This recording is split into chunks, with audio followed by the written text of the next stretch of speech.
been in a very tight range now for quite some time.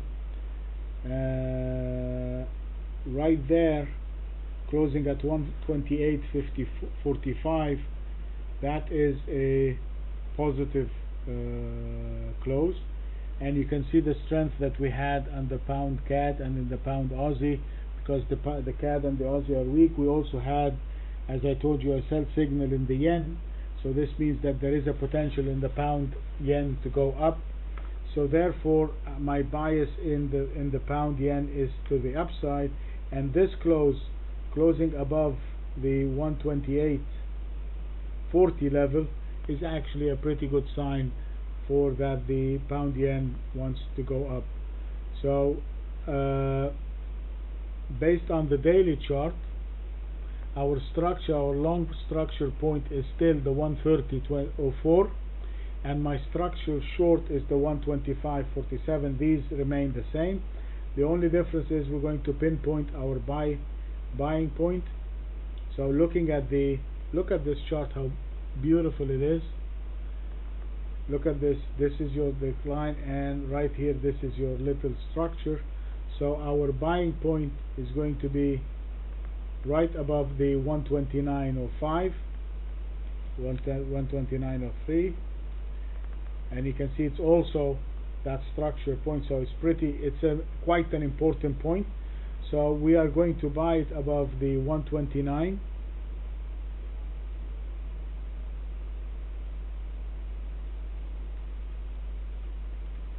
And our structure long is still, as of last week, the same as last week, 130.04. Our structure short is still the same, 125.47. It's the same from last week.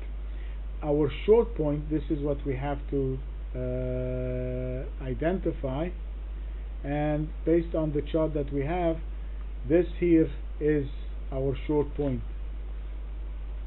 because it held from that. So this is 127.43.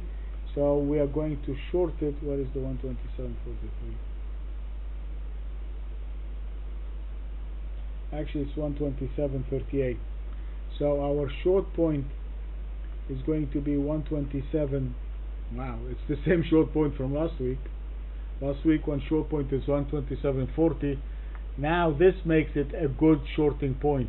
When you have a short point that has been respected for the whole week, this makes it a good solid point. So I'm going to 127.40, I'm going to leave it. 38 if you want, it's the same. And therefore if I go short below 127, my structure short is going to be the 125.47, and my stop in this case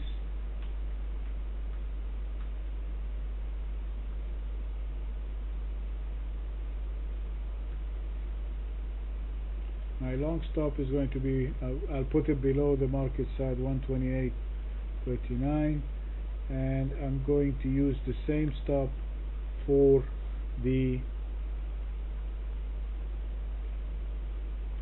so my long and short point is going, the stop is going to be the market side of 128.39.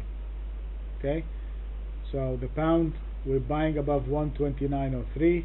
our structure long is the 130.04, and if I buy it, I'm placing my stop about 60 pips away from my short. On the selling side, I'm going to go short below 127.38. my structure short is 125, so I'm looking at 200 pips if it breaks below that, and I'm using the same stop of 128.39 as my stop for either the long and the short. Okay, that's the pound.